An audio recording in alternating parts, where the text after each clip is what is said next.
ऐसे एक सज्जन रहे जिनका नाम रख दिया गांव के लोगों ने दानचंद। अब दानचंद जब उनका नाम रख दिया दादा, अब दानचंद तो रख दिया, लेकिन थे वो ऐसे कि रुपयों को दान करना नहीं जाने।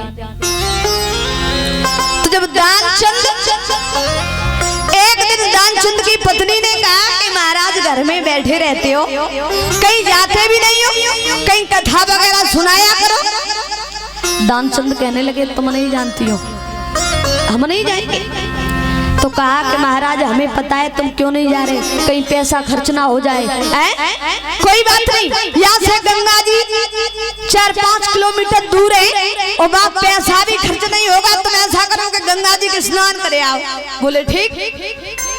तो दानचंद जब महाराज गंगा जी पे स्नान करने के लिए चले तो मन में विचार किया कि घाट पे जाएंगे तो वहाँ पंडा लोग होंगे और वो हमसे दान मांगेंगे। हैं?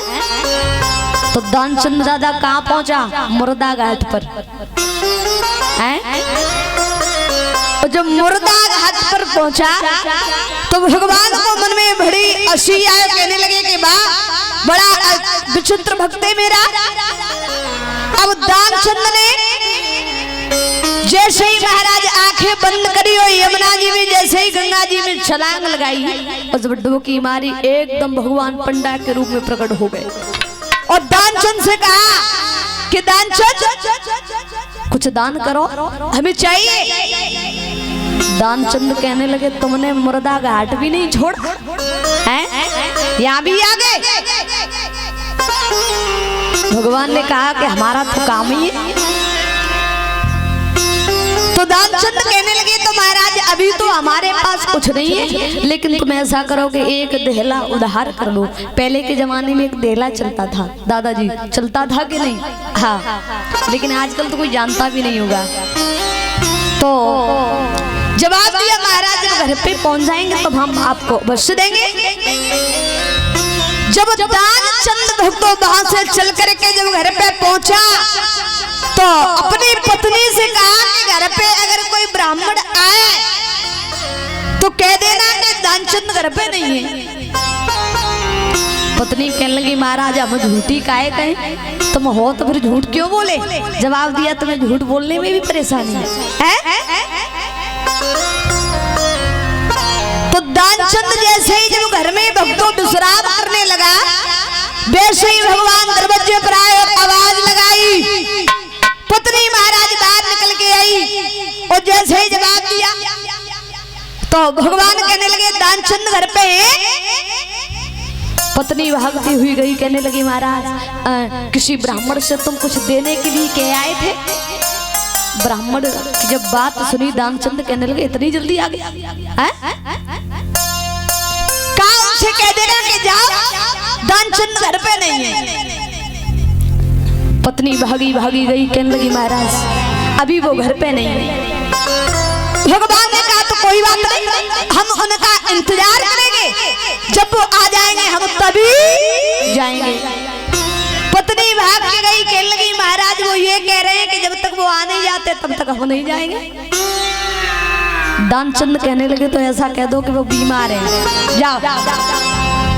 अब 1 रुपए के पीछे ये कह रहा है कि वो बीमार है।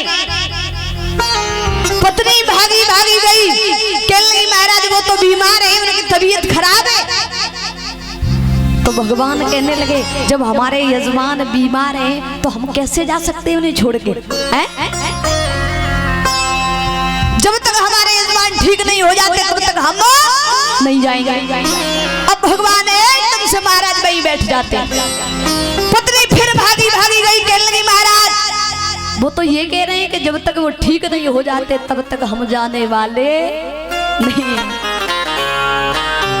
दानचंद ने कहा कि अभी भी नहीं गए तो जाओ जाकर के कह देना कि दानचंद मर गए। पत्नी कहने लगी महाराज हम झूठी क्यों कहें तुम मर गए हैं? कहने लगे तुम जानती नहीं हो, हमें श्वास रोकने की विद्या पता है, तुम जाओ उनसे कह देना। अब पत्नी रोती हुई बाहर गई, कहने लगी महाराज वो तो चले गए। भगवान ने कहा कि इतनी जल्दी चले गए? बोले हाँ। तो भगवान ने कहा तो कोई बात नहीं, जब तक हम अपने यजमान का उनका अंतिम संस्कार नहीं कर देते तब तक हम नहीं जाएंगे। अब भगवान ने कहा कि तुम कहाँ जाती फिरोगी? हम ही पूरे गांव में कह दे रहे हैं कि दानचंद तो मर गए। अब पूरे गांव के लोगों को महाराज इकट्ठा किया। दानचंद को भक्तों जब जैसे ही जब मरघट में लेके चले तो पत्नी तो सच में रोवे कि ये मरे नहीं है, ये मरे नहीं है। लेकिन गांव के लोग कहें जाने वाला तो चला गया है, अब क्या है? अब पत्नी तो सच में रोवे कि ये मरे नहीं है, लेकिन महाराज उनकी कौन जाने।